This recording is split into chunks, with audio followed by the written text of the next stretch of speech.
Dr. Michael Edelstein, excellent to have you with us. You may be one of the best psychologists living today. Now, our purpose here is to have hungry CEOs and leaders that join us and listen to this, challenge how they think about growth. Now, you cover a lot of ground in your work. We can only hope to scratch the surface. One of the themes I want to make sure we get into is masturbation. This idea that the anger, anxiety, and other unproductive emotions we experience are based on falsely telling ourselves things must or should be a certain way. You follow a philosophy called REBT. Why don't we dive in with a summary of what REBT is? Sure, Josh, and thank you for that wonderful introduction. I hope I live up to it in my responses. But REBT is Rational Emotive Behavior Therapy. It was devised by Albert Ellis in the 50s, a genius and pioneer in the field of psychotherapy who dramatically changed the whole course of therapy into a much more efficient, effective model. And REBT says it's never our situations that cause our emotions, but rather it's our thinking about it. And for example, if your business is failing and you feel depressed, most people would say you feel depressed because your business is failing, but that's not how we work. That was the intuitive model. But psychologically, the way we work is it's never situations themselves, no matter how bad, that causes our emotions, but rather it's our thinking about it. What we tell ourselves, our beliefs, attitudes, the ideas in our head that cause our emotions, not situations themselves. And the ancient philosophers recognized this. For example, Epictetus and the Buddhists had the same idea. And it's a very powerful idea because if it's your thinking that's causing your depression, anxiety, anger, addictions, or procrastination, not the poor situation, then you have more control. You can learn to change your thinking and to have a more reasonable, realistic, adaptive perspective. And REBT teaches you that. So the buck stops here. No matter what's happening, we're accountable for it. There are three musts that you talk about as the basis for REBT. Walk us through those. Once you learn it's your thinking that causes your disturbed emotions or self-destructive behavior, the question is, what is your thinking? And as you said, Josh, normally it goes back to must thinking in terms of demands, absolutes, about yourself, others, or situations.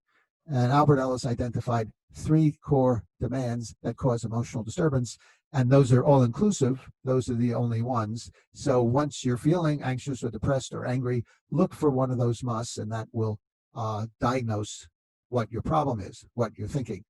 The first must, or the first demand, is a demand on oneself.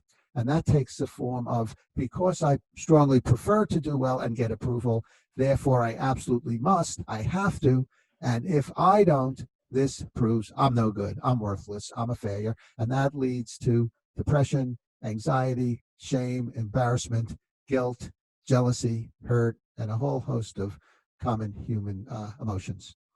The second demand is not a demand on oneself, but rather it's a demand on others.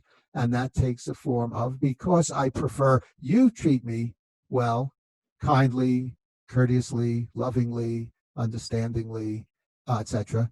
Therefore, you absolutely must, you should, you have to treat me well. And if you don't, you're no good, you're a rotten person, you deserve to roast in hell. And I just appointed myself your roaster, and that causes resentment, hostility, anger, violence, and other ills, personal and societal ills.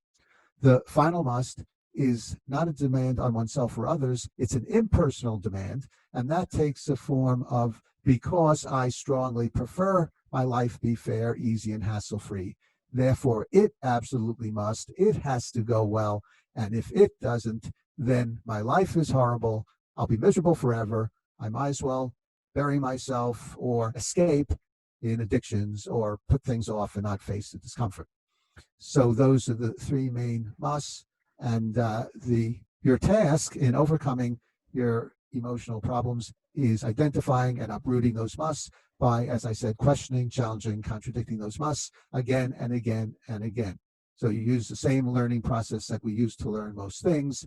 Reinforcement is the royal road to learning. So the more you practice a new way of thinking, the more you practice thinking in terms of preferences, not musts and shoulds, the better you'll feel and the better you'll do in life, the happier you'll tend to be. Mm-hmm.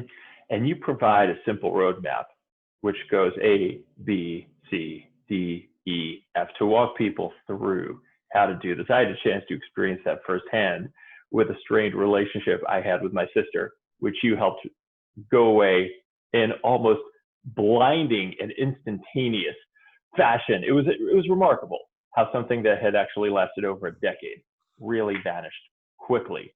And if you can walk us through that with perhaps an example for a business owner, someone who's facing a challenge, let's say around COVID, how does that ABCDEF roadmap apply? Okay, good question. And I call this the 3-minute exercise, but as you laid it out, Josh, it's in alphabetical order, A through F, A, B, C, D, E, F. Every letter represents a different step, and it's in chronological order as things happen.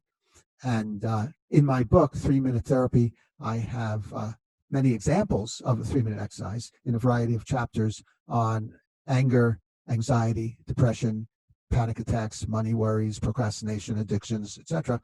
So if you see the book 3-Minute Therapy, you'll see many, many examples of 3-minute exercises, but let me give you one here. So let's suppose you're, well, why don't I use an example I have in my chapter on self-esteem, where I had a real estate owner and the real estate market was going down the drain and his business was along with it. And when he came to me, he was depressed, suicidal, having difficulties with his girlfriend, sexually and otherwise, as a result of his mood and thinking. So his activating event was, my business is failing. And then what he was telling himself about that was B, an irrational belief, one of those demands that we were discussing. I must do well at business, and because I'm not doing well, this proves I'm a worthless failure. That musty thinking led to his C, undesirable emotional consequence, which was depression, suicidal, escaping in addictions. So at A, B, and C, we diagnosed his problem.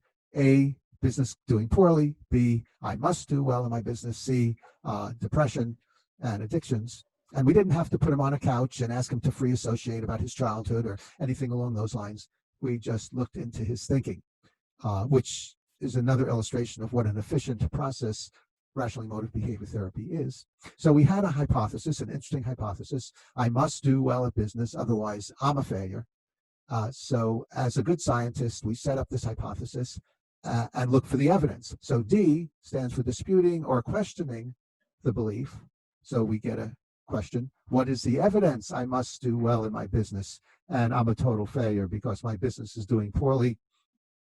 And that leads to thinking about it, thinking about your idea that you must do well, otherwise you're no good. And if you think about it and look for the evidence, if you're thinking semi-reasonably, you'll see there is no evidence for the must. There's evidence for the preference. In fact, a passionate desire that your business do well, which if it doesn't leads to advantages and disadvantages, not horrors or world-ending scenarios. So at E, effective new thinking or effective new philosophy, you can come up with, although I strongly prefer my business go well, there's no law passed by Congress or in the Constitution saying that it absolutely must. It is disadvantageous to be on a downturn now, but hardly the end of my world. I don't like this state of affairs, but I definitely can stand, I can bear what I don't like. And I've survived business downturns in the past. I'll survive it this time. And finally, reminding yourself of the AC, the lack of AC connection. It's not the event, but that's causing your emotion at C, but rather than it's B, would consist of something like, it's not my business failing right now that's causing my depression, but rather it's my musty thinking about it that's the problem. And with practice, I can learn to change my thinking and learn to unconditionally accept myself, whether business goes well or goes poorly, because through all that, I'm still the same imperfect, flawed individual. So you come up with some ease like that, and then once you internalize it, which gets back to the reinforcement, and practice, then you get to F, a new feeling, which would still be a negative or inappropriate feeling. This is not feel-good therapy. It makes sense to have some negative or unhappy feelings when things go badly, but not disturbed feelings. So F, your new feeling, could be great concern, passionate frustration, deep discomfort, but not depression, not miserableness, not escaping in addictions. So you can see from this process that it's not A that causes C, it's not the situation, but rather it's B, the must. And then when you reevaluate the must and reinforce your preferences at E, then that causes more appropriate negative feelings such as concern and great disappointment. And I have my clients practice this 3-minute exercise, usually writing it out regularly, daily, once a day, twice a day, 3 times a day. And they very quickly begin to see some results, feeling not so depressed, thinking a little better about the situation. And over the course of a number of weeks or a month, then they begin to feel significantly better. So I remind them again and again and again, this is a learning process, just like learning French or learning algebra. The way you master it is through practice again and again and again. And it's the same with this learning process, learning to think in terms of preferences and desires, wishes, not musts, shoulds, supposed tos, have tos. So that's the structure of REBT in a nutshell and how you can apply it to yourself. And one point I want to underscore here is how important that E is, the effective new thinking. So in the example you shared, while you walked through a very eloquent, effective new feeling that disputed that belief, Congress has never passed any law, et cetera, someone could say a literally infinite number of things to themselves, right? What doesn't kill me makes me stronger. I've never met a single entrepreneur who hasn't been knocked down, beaten, bruised, hit bumps along the way, right? It's not whether you fall down, it's after the 8th knockout, can you still pull yourself up? There's so many different E's, and the more you go through that A, B, C, D, E, F sequence, the more you fortify and actually seem to rewire your brain. And when I say you, of course, I'm experiencing this as me having walked through your process. So when I did it with my sister, right, I thought my belief is, oh, she's so cold. And then as I walked through questioning that, I maybe went through this 50 times, and it really rewired the way I thought, right? She's a more reserved person, and reserved people can come across that way when they have no such intention, right? Or I've certainly been perceived as cold when my intention was never anything like that. There's so many different ways people can walk through this ultimately to assimilate a new way of looking at things, a new way of thinking, a new way of feeling. There's another component, though, that's this distinction you draw between the psychological problem and the practical problem. So a CEO doesn't just feel better doing this, but there's something other than sitting on their butt and doing this exercise, powerful as it is, that they can do. You want to talk a bit about that distinction? Yes, you're referring to the problem separation technique. And before I comment on that, one thing I wanted to add to what you just said about the E's, which I think is very good and important, is that the more you write at E, the more persuasive it tends to be, as long as what you write is meaningful to you. So I mentioned 5 or 6 E's, and Josh, you mentioned a few more. So there are many, many possible effective new thoughts or effective new perspectives that you can reinforce. So when you do the exercise and the E's, write as many as come to mind. Okay, let's discuss the problem separation technique. And the problem separation technique starts with the notion that as we go through life and as we go through the day, we have various goals, objectives, purposes that we would like to accomplish. And since we would like to accomplish them, these are preferences. And then being imperfect humans, we often escalate some of these preferences into demands, musts and shoulds, and create emotional disturbance for ourselves.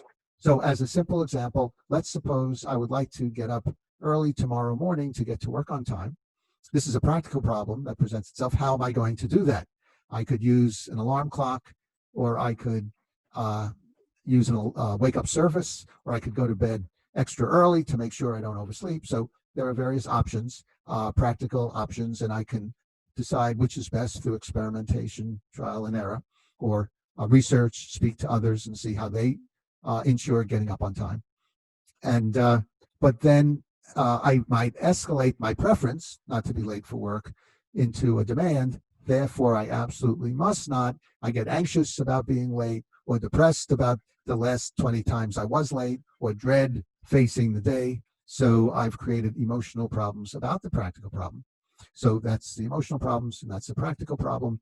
And the reason why it's useful to decide what's my emotional problem and what's my practical problem, because if we decide that my main emotional problem is getting anxious about oversleeping, then we use emotional problem solving strategies. And if we decide, well, I don't really have an emotional problem, I'm not anxious, it's just important that I not oversleep, then we use practical problem solving strategies. So once you've identified what's the emotional problem, if you have one, you don't necessarily have one, and what's the practical problem, then you know what approach to use, emotional problem solving strategies or practical problem solving strategies. And REBT teaches both. We've been mainly addressing emotional problem solving strategies, getting over disturbed emotions, maladaptive emotions and behaviors, but REBT offers innumerable practical solutions also. So that's the problem separation technique. It's clear, and we don't need to stretch through some great imaginative leap to see we believe so much stuff that just isn't so.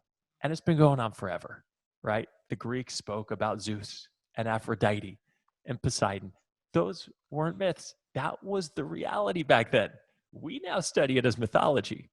We believe the earth was flat for hundreds of years. What are the myths we subscribe to today that are our Aphrodite and Zeus? We don't see them as myths, but things that just aren't true that we're buying into. And Yeah, that's a create great some psychological challenges for us. That's a great question, Josh. And one of the main myths that people have believed through all history and through all cultures is that it's our situations that cause our emotions.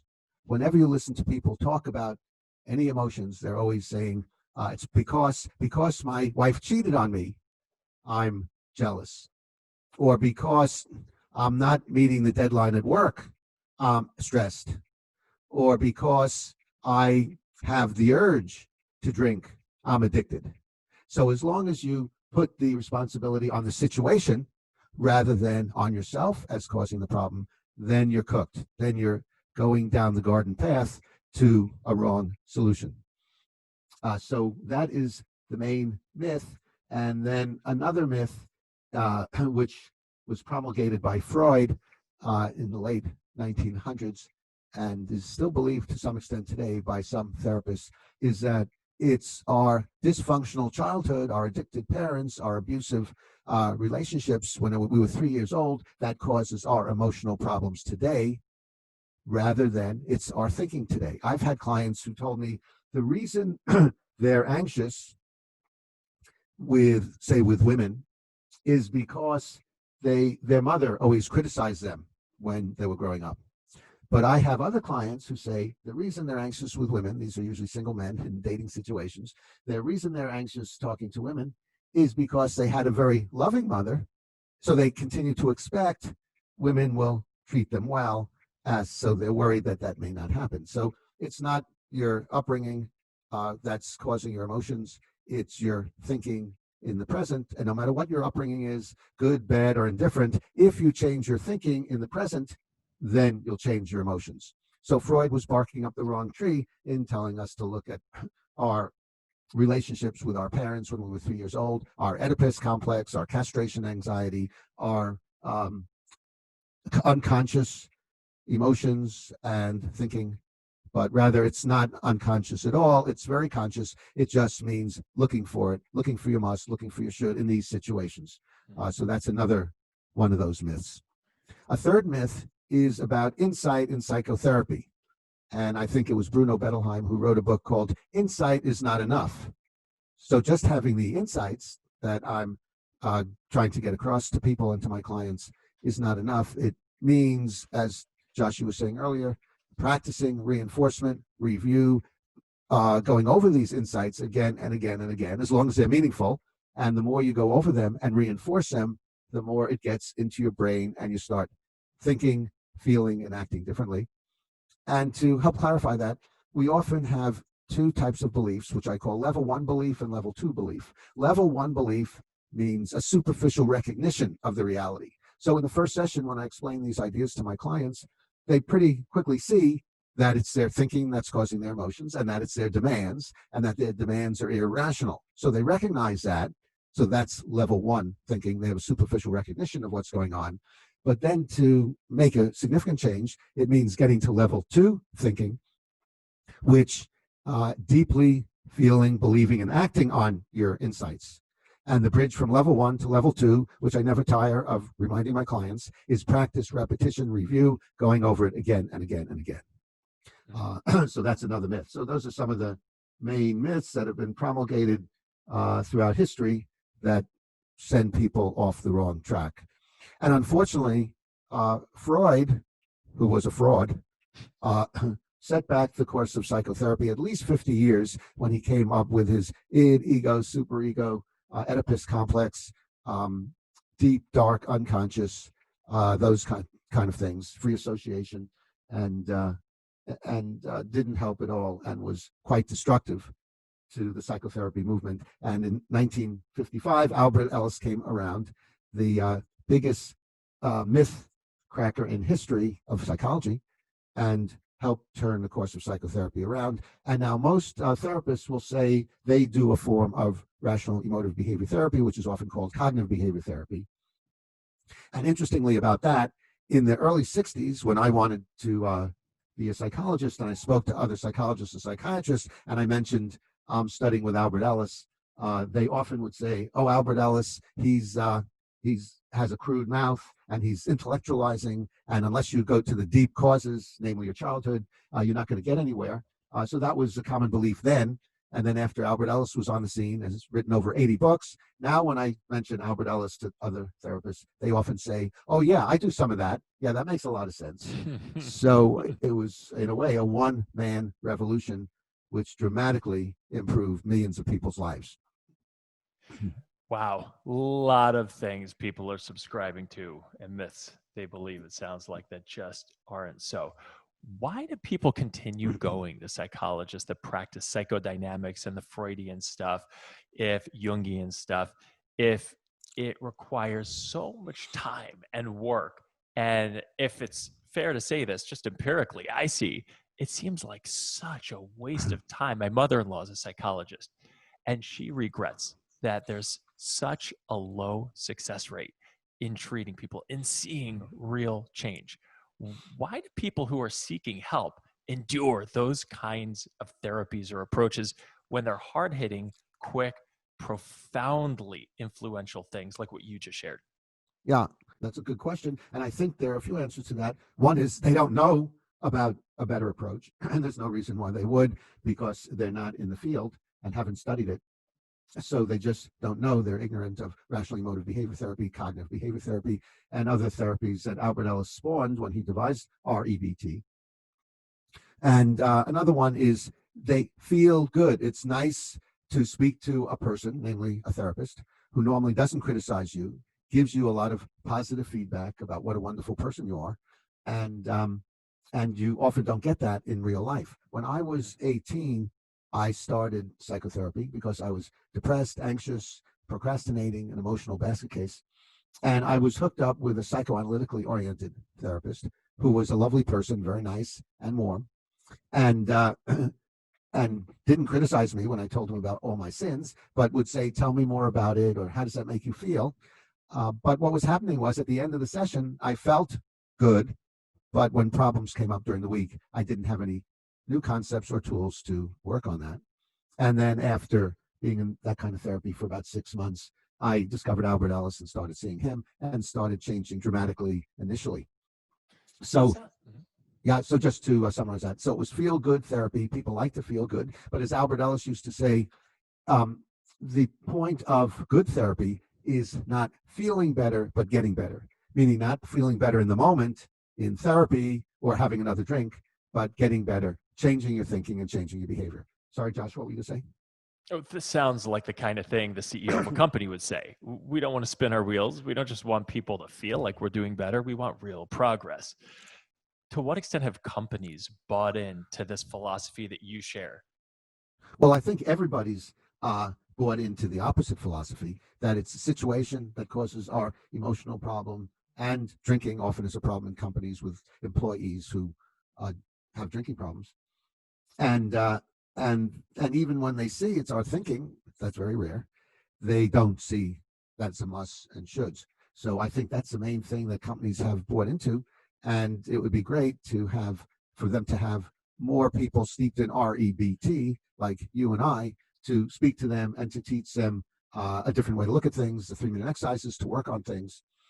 Our team comes into companies when they have the practical challenges, right? And these Right. are things where they're growing so quick they can't keep the wheels on the wagon, or they're plummeting and they need someone to save them from the nosedive, or they've got just mass challenges. Mhm. But along with those practical challenges are psychological challenges.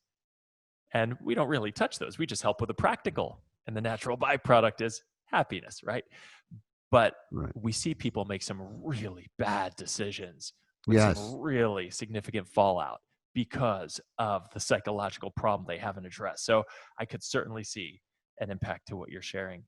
You know, I'm cycling back to the myths you shared, and there's one you didn't share, which it seems like something that's pervasive. It's so out there. It's a part of the vernacular, and I've heard it throughout my life. And it's this idea of self-esteem.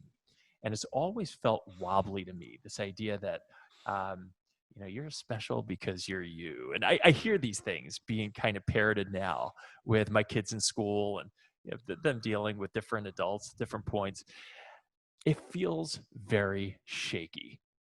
What do you think of this whole self-esteem idea? Yeah, that's a great question, an important question. And this is another myth that therapists have, and that is about the benefits of having high self esteem. I and my co author, David Ramsey Steele, have a chapter in our book, 3-Minute Therapy, called Self Esteem, the Feel Good About Yourself Trap. So often when you go to a therapist and you're depressed about, say, how you're getting along with people, or you just got a divorce and you're putting yourself down, then they're right in the first step. One of the main reasons you feel depressed is because you have low self-esteem. You're not thinking, you're thinking poorly of yourself. But then they fall into the self-esteem trap by assuming the solution is the opposite, high self-esteem.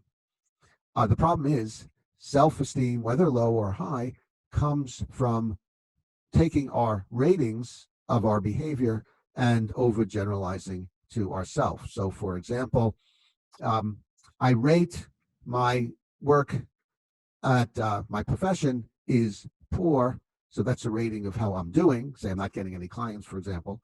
And then I tend to overgeneralize to myself and say, well, this means I'm a bad person. I'm a failure.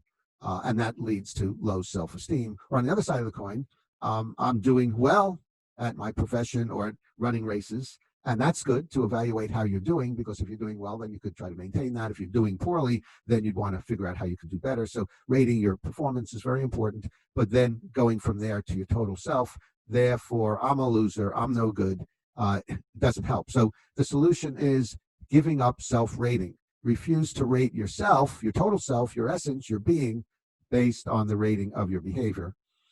And if you do that, then you have neither high self-esteem or low self-esteem. So it's a double-edged sword in getting rid of the self-esteem problem.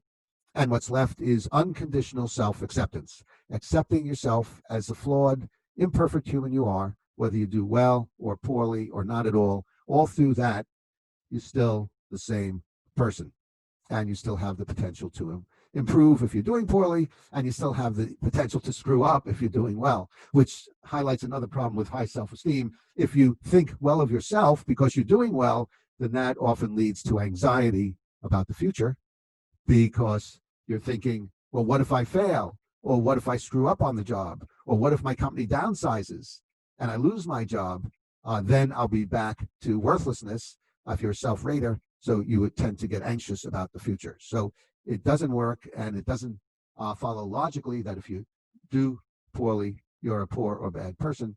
So there are many problems with self-esteem, and there's a great solution, which is accepting yourself unconditionally, no matter what. I'm going to come back to a question I asked before, because there's so many things we tell ourselves that just aren't so. And that's the question. It's, what do we tell ourselves that's not true in the way of platitudes around self-esteem? The worst kind of bullshit it said, is the kind we feed ourselves.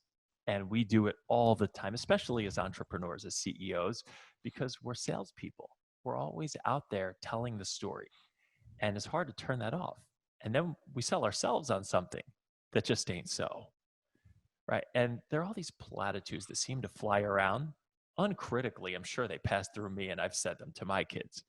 Are there some things around self-esteem people say like, oh, you're special because you're you, stuff like that, that Yeah, right, we right. should catch Or ourselves love saying? yourself.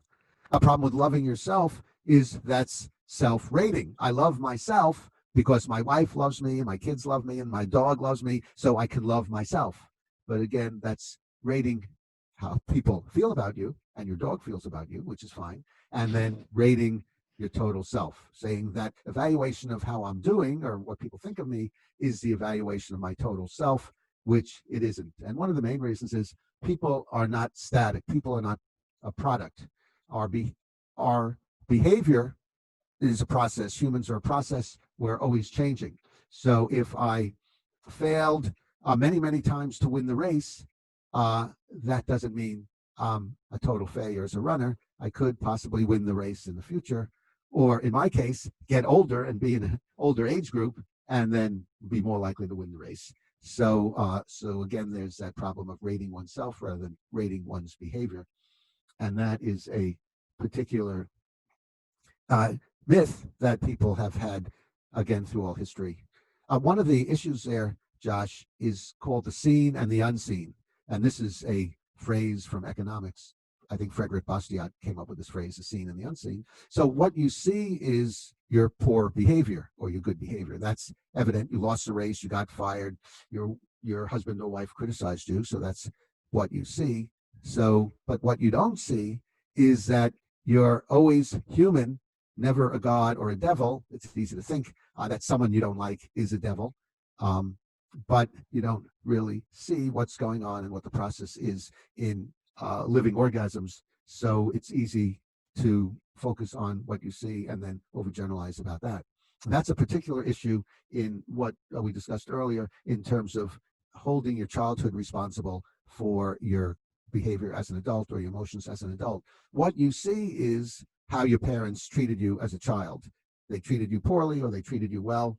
And what you see is how you feel today. So that's pretty evident. The unseen are the strong genetic predispositions that lead people to be depressed, be anxious, be addicted. We all are biochemical beings, and our genes as predispositions, as proclivities, not as determinants of our emotions and behavior as adults, but as proclivities, have a big effect on how we act and feel now. A big influence would be a better way to put it. They're a big influence, but with that influence and other many influences on how we act, feel, and think, the bottom line is we have a choice. We could reevaluate that and change our thinking, but it involves a little deeper thought into what's going on here and understanding the research in terms of genetic determinants of behavior, particularly identical twin studies. And we see that the importance of genes in much of what we do and feel. Mm-hmm. Yeah, questioning things on a deeper level, understanding them on a deeper level is a critical path to things like a lot of what you said, but unconditional acceptance of self. I mean, that's a big undertaking, right? There are a lot of ways we eat ourselves up and that we criticize ourselves. There's another point along those lines you share, which is equally, if not a heck of a lot more profound and challenging. And that's not getting over how much I love myself. It's unconditional acceptance of others. Talk, if you would, about this, because there's no CEO, there's no entrepreneur. This is our world. There's no leader who's gotten to where they are without battle scars, bumps, and bruises, countless along the way, right? We've been thrown under the bus. So when someone does that, when someone lets you go and fires you, when someone does some kind of assassination attempt on you at work because they don't like you or they disagree with your politics, how do you have unconditional acceptance of that other person? That's a great question. And in fact, that's the second prong in the triad of unconditional self-acceptance, unconditional other acceptance, and unconditional life acceptance. And as I said earlier, with the three main demands, I must, you must, and life must, that causes emotional problems. The solution is unconditional self-acceptance, unconditional other acceptance, and unconditional life or acceptance of my situation. And the way to get over that with unconditional other acceptance involves looking for your must, looking for your should, cherchez le must, cherchez le should, and questioning, challenging it, and contradicting it. And normally it's something along the lines of what I said earlier, and that is because I prefer you treat me fairly, kindly, considerately, lovingly, reciprocally, rationally, courteously. Therefore, you absolutely must, you have to, and if you don't, you're the devil incarnate, and you deserve to roast in hell, and I just appointed myself your roaster. So, and that leads to anger, resentment, hostility, non-other acceptance. And again, the solution is questioning, challenging those musts, showing yourself that someone acting poorly or very, very poorly just proves they're an imperfect human who acts imperfectly, not Satan, not a louse, not a rotten person, and they have the potential to change in the future. Also, another problem with disturbing yourself about others and yourself and situations is it's unpragmatic. It doesn't help, and it just tends to make things worse. So if you're angry at someone for their poor treatment of you and you tell them off, that's more likely to alienate them and lead them to get angry or defensive with you, and then it's a vicious spiral. So unconditional other acceptance is very important in getting along with people. And these days of the lockdown, I've been working with more couples who are stuck living together 24 hours a day when they used to be able to get away from each other for big chunks of time. And they tend to get angry about the other's poor, obnoxious behavior. And one of my jobs is to teach them unconditional other acceptance, accepting their partner or their child or their parent as flawed individuals who are going to act poorly. So one way to deal with this is to recognize we all have our individual nature. So if your partner drinks too much in your estimation, then rather expecting them to turn over a new leaf on a new day, it's important for unconditional other acceptance to see that this is in their nature. They tend to drink too much in your estimation. So eating yourself up inside about it or with anger doesn't help. So the first step is unconditional other acceptance. And then once you're working on that, the second step is seeing how you can influence them to recognize what you see as their problem and do something about it. So part of unconditional other acceptance is recognizing other people's nature and seeing if it's changeable, and often it's not, and accepting that. The Stoics would say there's a dichotomy of control. There are things you control in life and the things you don't control in life.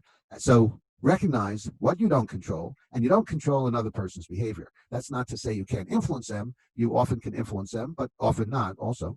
So recognize how they act, what's in their nature, and then see you don't control it.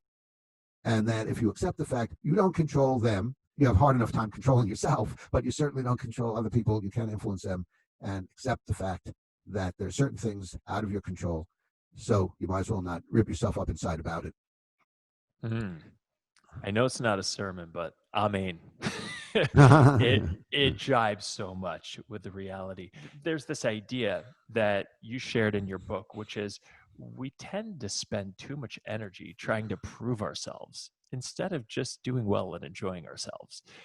And that was an epiphany for me. I thought, gosh, why do we benefit from taking our focus off of the trying to prove ourselves and putting it on the just doing well and enjoying ourselves? What's going on there? Well, again, what's going on there is self-rating. When you try to prove yourself, normally there's a must there. I must prove myself. I must impress others. I must not look like an idiot. So that leads to lack of enjoyment of what you're doing, but rather often anxiety and depression and self-defeating behavior. So if you give up that self-rating, then you get to enjoying yourself and doing better rather than proving to the world that you're a great person. By the way, Josh, I remember the other question you asked, and that is it true, and I think you're putting your finger on another myth, that people who get angry at others and don't accept others also don't accept yourself? And the answer is Not necessarily. No, you would think so. You would think people are egalitarians about this, and if they don't accept others, they don't accept themselves. But that's not the way people tend to be. Some people tend to just have the first must. They just put themselves down and accept others, and don't get angry at others. Some people tend to have an anger problem, but they accept themselves pretty much. And the third core demand in terms of the impersonal conditions of one's life, some people do poorly with hassles, frustrations, and difficulties in their life, in situations, but they accept themselves and others. So although it might seem logically there's some connection, but I haven't noticed any connection in that at all. And then there are people who have all three. The worst is having all three: non-acceptance of oneself, others, and situations. And they often tend to be the most disturbed people. And nothing, just to backtrack, I wanted to mention about rational emotive behavior therapy. Actually, rational emotive behavior therapy as a moniker is misnamed. It's really rational emotive behavior education, because what REBT therapists do is not so much therapize our clients or act in a therapy model, but rather we educate our clients. It's more like tutoring someone in emotions, how emotions work, how you can change your emotions, teaching them methods that they can use themselves and sometimes even help their friends and relatives, and not rely on therapy for months and years, or a therapist for months and years, but rather they learn to be their own therapist. Because as you've probably noticed in my exposition of REBT or REBE, it's a simple method. Identify your musts, identify your shoulds, and then disabuse yourself of them. It's a simple method you can learn fairly quickly, take some practice, and you've educated yourself, which you can now go out in the world to use with your emotions and behavior. So it's more of an education, learning the methods and concepts of REBE, rational emotive behavior education. Mm-hmm. I've experienced that firsthand without question. At this point, if we take stock of some of the terms you've put out there, you've got unconditional acceptance of self, of others. There's the idea of musts and shoulds. There's the A, B, C, D, E, F. They're psychological, they're practical. If at this point someone's saying, I'm not buying it. It's too different. And this crank, Dr. Michael Edelstein, I'm just not buying it. And they've got their version of education or therapy they like when it comes to psychological challenges.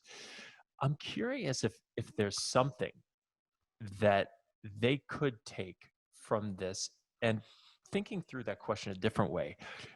When it comes to diets, I see people, they look at these great dietitians, these brilliant, groundbreaking authors, and one's got the keto diet, and one's got the paleo, one's got vegan, macrobiotic, South Beach, and there are hundreds of these. And so people throw their hands up, right? My mom's one of those people and says, screw it. I'm just going to eat whatever the hell I want, because they can't navigate all these different philosophies. But yet, actually, if you think about it, there's common ground, right? Virtually all of them say, eat nutritionally dense food. Don't eat too much. Eat some vegetables. So in this world of psychology, is there common ground like that no matter what school of thought someone subscribes to, for any major psychological school of thought, there's some common ground with things psychologists believe? And even if people walk away now and say, I don't buy this all, there's something they indisputably can take away from what you're sharing? That's a very interesting question. Maybe you can help me on this since you're familiar with RBT. But I think the common ground might be it's not hopeless. You're not frozen in stone forever in terms of your emotions and behavior. You can change.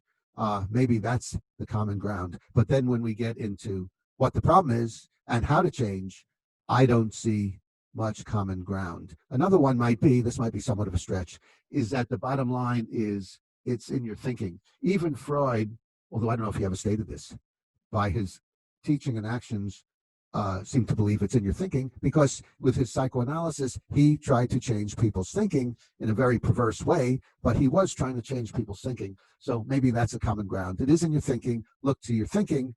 And then REBT's idea is look to your musts and shoulds and global evaluations. By the way, you mentioned something about diet, which is a special interest of mine. And I agree with you. If you read The Journalists or secondhand reporters of diet, you get all kinds of mixed messages. But I think the solution is to go to the original research, read the original research, and rely on that, not on the what's sometimes called the secondhand dealers in these ideas, but make up your own mind. And you can run experiments, which is getting back to your earlier question, what about people who don't buy REBT? And the answer would be the same with diet or therapy. Run your own experiments, and with REBT, try it for 3 months and see the results. Then try psychoanalysis for 3 months and see the results.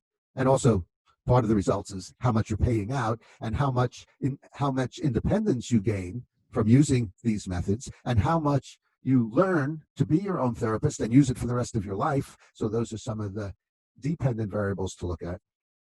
And then the same with diet. Try the keto diet for 3 months and then get your blood profile, see how you're doing, see how you feel.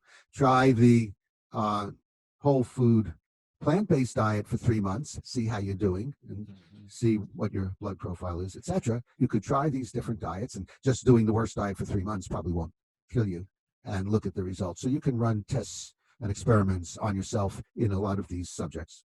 It didn't take 3 months for me to latch on to incredible, immediate value. But like you say, the reinforcement, the autonomy, these are the things to look for. And it sounds like, why not put it to the scientific method? We're all, in a sense, psychologists as heads of companies, as entrepreneurs, because we're dealing with culture issues. We're dealing with some deeper interpersonal challenges at times. There's a phenomenon that's been emerging, and I've been hearing about it more and more over the last decade. And this is Gen Z, what some may call the iGen. So these are folks born after 1995. And I guess that would make them about 20, 25 or younger at this point. This is a group that had a very different trajectory and a very different experience going into young adulthood than the rest of us have had. Right? In the university, they were insulated from a lot. So the university has changed quite a bit. They've been given safe spaces. They've been shielded from uncomfortable situations, unlike any of their preceding generations. And this creates some challenges for employers. I hear about them in all sorts of different contexts. What guidance, if any, do you have for heads of companies interacting with this generation? Yeah, that's a good question. And I have heads of companies I work with. By the way, I'm sorry. I feel guilty because you keep complimenting the questions. I'm not complimenting your answers, but you're giving great answers too, just so you know. Okay, thank you. I work with some heads of companies, and I'm seeing these problems that they're having with especially their younger employers, the younger employees, rather. And one of the main problems is that apparently they're taught in colleges these days about safe spaces and microaggression and triggering. And there's an obvious problem with triggering. No one could trigger your emotions. You're in charge of your emotions. The obnoxious person that's calling you names doesn't trigger or force you to feel anything, but it's your thinking, and you can change your thinking. So that's one thing these employers could teach their younger employees who believe in triggering or microaggressions. And another big myth is that if people insult me, then they're rotten people, they're ruining my life, and they deserve to be punished. So it's the unconditional other acceptance that's lacking.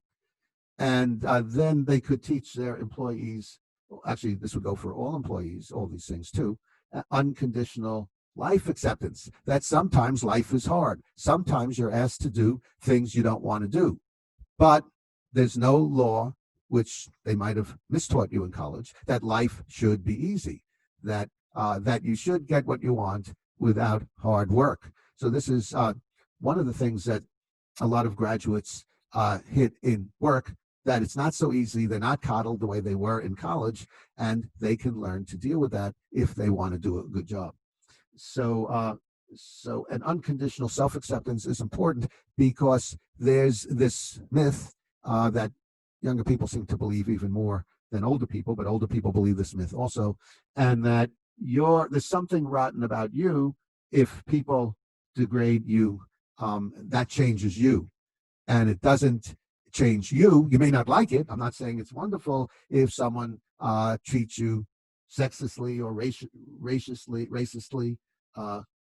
but it's not great. You might want to try to influence them to change, but they are not making you upset. You're upsetting yourself, and that's good news. If you're upsetting yourself, then you have the power to change by changing your thinking without being dependent on other people's good or fair or reasonable treatment of you. So again, I think learning REBT or REBE would be very helpful in the workplace, teaching your employees these simple lessons, which not only would benefit them at work, but would benefit them at home and with themselves. So it would be a great boon to people individually and to the workplace. A lot of us are not just the heads of companies, we're also parents. And so there's a similar curiosity, very self-serving one, but I know this is on people's minds.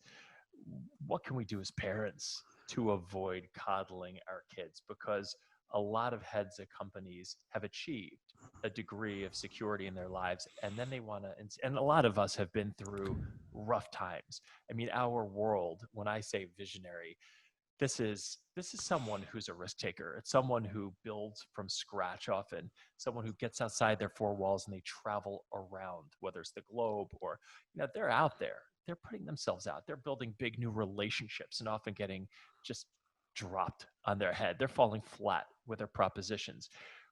These are people who've often taken risks well outside the world of work as well. And they don't necessarily want their children exposed to all that. But then on the other hand, they're saying, geez, it seems like we're coddling them. There's this excessive safety. And we see they're also structured in their play. They don't have the free play we had. Is there guidance you can share for us as parents on bringing a healthier degree of preparation in the real world to our kids? Well, you're raising two large issues there, which we discussed, we outlined the structure of earlier, and this is informed by the problem separation technique. And one is a practical problem, and how could you be a better parent? And the other is an emotional problem about that, which you may or may not have, and that is, if my child grows up with emotional problems, behavioral problems, I'm a bad parent. I must be an ideal parent with ideal kids, and it's awful if they have problems, and obviously it's all my fault. And I've spoken to lots of parents who blame themselves mercilessly for their children's emotional problems, and that gets back to the myth that it's your upbringing that causes your personality as an adult, not largely genetic predispositions, which you have little to do with, except they inherited your genes. So blaming yourself really doesn't make sense on a number of levels. So the first step is dealing with your emotional problem, if you have it, and that is unconditionally accepting yourself as a parent, no matter how your children grow up. Beating yourself over the head for their problems doesn't help and generally doesn't make any sense. So that's the first step in dealing with emotional problems. And the other type often is getting angry at your child for their poor behavior, which is the opposite of unconditional other acceptance. So work on accepting them the way they are. They're still young. They haven't had a chance to get out in the world and reevaluate their views, those kinds of things. So unconditional acceptance of your children doesn't mean liking their behavior. It means accepting the fact this is the way they are. They're not lousy people, and it's not the end of the world. They could change. They could, as an adult, they could learn rationally motive behavior therapy and change themselves. So it's not their personality is not etched in stone. Judith Rich Harris, a researcher, wrote a wonderful book called The Nurture Assumption, where she surveys the literature and the research on adult personality and the etiology of it. And she found that about 50% of adult personality is genetically related to genetic predispositions. 40% of adult personality is related to out-of-home environment in growing up, the culture, the friends, other influences when you're growing up. And only 10% of that is related to in-home environment. So that's another reason not to blame yourself if your kid has problems, but to see the larger picture. So that's dealing with the emotional problem. And then since you have 10% influence, you could help your children, and maybe even more than 10% in some cases, maybe 15 or 20% influences. You could not coddle your children after a certain age. In the first 5 years, it might be a good idea to be very loving, protective, those kinds of things. But after that, let your children take some risks and trust that they'll most likely survive if they walk 2 blocks to school on their own rather than with you. And so help them get more independent as they grow up rather than being a coddling parent yourself. So those are some tips in raising healthy children. Albert Ellis has a book called How to Raise a Happy, Healthy Child. So that's one of his over 80 books. So you can go to Amazon and look that up and read that. And he has a lot of good advice for that as well. That sounds like a load of great advice. And the world's a petri dish. I mean, without thinking back too far, I can think back to situations where my temper, my patience was tested, right? There was screaming with the kids when I asked them to keep their voice down during COVID, and we had a large video conference. There are massive messes they make. We're in a rush to go somewhere, and they're dragging their feet and not getting ready and not moving. There are easy tests out there to try and avoid anger, right? And yet, those uncomfortable situations where it would be natural or very simple to become angry or to act sharply, those situations are all over the place, right? I feel like those opportunities, those situations that provoke anger or some kind of negative, sharp emotion, those are all opportunities for us to sharpen the knife, so to speak, and to get better at this methodology you're sharing. How much do you think people should actually invite discomfort into their lives? And I ask that because as soon as you shared that last point about parenting, I thought, I can't wait till the next time one of my kids tests me. I can't wait till the next mess, the next screaming bout, right? I'm just going to be full of love. And yet those opportunities are everywhere. How much should we seek those discomfort situations out? Well, first I want to mention your last comment. The opposite of anger is not necessarily full of love, because certainly your child does a lot of things that are negative, a pain in the neck, frustrating. So what we're going for is not so much love, which you may not love if you have a child who is like Dennis the Menace, but rather unconditional acceptance. And then once you attain unconditional self-acceptance, then love could easily follow. So that's really the focus. But as you're saying, Josh, it is a golden opportunity. These are teaching opportunities when you deal with children, partners, bosses, friends who act poorly, treat you badly. These are great learning opportunities. So seize the opportunity to practice and reinforce a better way to look at it. Getting back to raising healthier kids, one of the main things you can do is what I teach my parents when they have, especially starting with their young children, is to role model and mimic rational statements.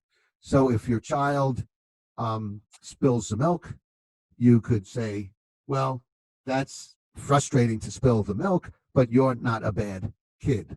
Or if your child falls down and bruises themselves, you could say, well, that's painful, that's too bad, but it's not the end of the world. A very rewarding part of doing this as a therapist is I've had parents report to me after they've modeled these statements with their kids and about themselves. They could also say, well, I just got fired, but it's not the end of the world. It's very unfortunate. I'm going to get back to doing interviews. So you could do that with yourself and do it with your children to model these rational statements. And even if they're very young and they don't quite understand the abstract thinking in there, if they hear you saying these things over and over again, it's not that unusual that they may adopt this and then as they get older, feel it and believe it. And I've had parents tell me that they got upset this week, the parents did. They were depressed, and the child said to them, you know, Dad, it's not the end of the world. So they've created a little RBT therapist in their life, no extra charge. And so young kids can start internalizing these ideas. So I think that's a good way to help them be their own therapist as they get older, and also to adopt a better way of looking at themselves, others, and life. I see these opportunities everywhere as I'm connecting the dots while you're speaking. So I must not spill the milk. I must not break the wine glass. Not that my wife broke a wine glass last night. I must eat that sweet, delicious food, or I must eat. I gotta eat more. I'm hungry. Turning all those musts into, or acknowledging that they're preferences, is the first profound difference. And Right. not just for kids, but for us as well. And that seems to create what I think of as this is the prescription. So some people might walk into a pharmacy and they've got some psychological med, right, to feel better. I'd rather take this advice you're sharing into the real world as the prescription, right? Build that toughness, that anti-fragility, that ability to cope with these situations where you are inclined to not accept yourself or the world or someone else. It just seems like the world is a testing ground, a laboratory, and we can constantly apply this. Do you find Absolutely. any shortage of opportunities to test Yeah, this method? absolutely not. How Absolutely does this not. stack up against drugs? All Oh, those that's a good medications question. people get. And it depends on the person, their individual differences. So I have clients who sound the way you sound to me, Josh, and that is they never want to take any medication. They don't want to take a pill. They're intent on getting over their problems by changing their thinking. Then I have other clients who would like to rely on medication while learning REBT and learning these methods, and then slowly taper off. And then I've met other people who aren't interested at all in therapy. They just want to take the pill and be done with it, assuming that the pill is helpful, which often, for various reasons, it's not, and not interested in therapy at all. So there are individual differences. Of course, the elegant solution, the best solution, in my view, as an REBT therapist, is to change your thinking, not rely on the medication, which has various side effects. But that's the bottom line is it's up to the individual and how they weigh the pros and cons. There are no final solutions, ultimate solutions, perfect solutions. There are just pluses and minuses, advantages and disadvantages, and everyone has their subjective view of what the advantages are, what the disadvantages are, and the weighting of them. So you may have 3 disadvantages of taking medication, for example, 1 advantage of taking medication, but the 1 advantage is so strong in your mind that it outweighs all the disadvantages. So I have my clients sometimes when they're making a difficult decision, say whether to end the marriage or stay in the marriage, I have them list the advantages of staying in the marriage, the disadvantages of staying in the marriage, and then put a weight next to each advantage. Each disadvantage is on a scale from 0 to 10 in terms of how important each is, and then adding it up and then getting some sense of the direction to go in. So there's always weighing advantages and disadvantages in making these decisions, and particularly as we're discussing now, in whether to take medication or not. And then there's experimentation. You can experiment with medication for 3 months, experiment with REBT for 3 months, and as you mentioned, the REBT experiment could work a lot more quickly in terms of good results, and make a decision on that. There have been some studies comparing cognitive behavior therapy with medication for depression, which have indicated overall that they work equally as well while the person's in therapy or while the person's taking the medication. But once they get out of therapy or stop taking the medication, then the cognitive behavior therapy or REBT works much better because they're not relying on some medication to take or on a therapist, but they have a new way of looking at things, which often lasts them for the rest of their life.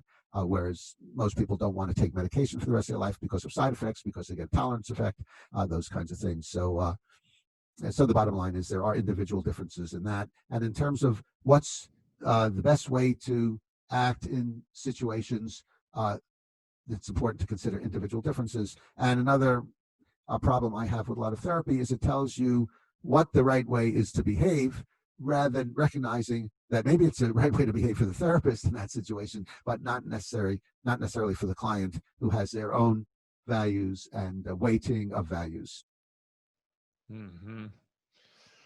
So however much stock someone puts in the meds, it's, I hope by this point in our talk, it's beyond the shadow of a doubt clear that our perspective shapes enormously how we get by, how we cope with Yeah, and another situations. thing about that is taking the meds often will change your perspective, but then when you stop, then often, not necessarily, but often you go back to the old perspective that was causing your problems. So that's another benefit of learning to question, challenge, and contradict your thinking, especially your must thinking, in order to make a more permanent change. Another thing I want to mention, Josh, about the musts and shoulds is they're all fictions. There are no musts or shoulds. So whenever you uncover one, you can remind yourself this is a fiction, like believing in Santa Claus. There is no Santa Claus. There are no musts and shoulds in the real world, just in your head. And so that's one reason to disabuse yourself of them. They're fictions. They don't exist. There's nothing you absolutely must do, except maybe die one day. You don't even have to pay taxes. I know some people in jail because they decided not to pay taxes. So of course there are always disadvantages and disadvantages. That's why it's good to honor your preferences. But there are no musts. Any musts or shoulds that create anxiety, depression, anger, procrastination, or addictions are false, and because they go against reality. So then, in addition to all that great freedom we have of the mind, we have this thing called biology, the genetics you've been talking about, and that endows us with certain inclinations. So those have served us at different stages of history, right? Way back when we were cavemen, we heard a rustling in the wind, we heard the leaves. We may have assumed there's a saber-toothed tiger nearby, and we book.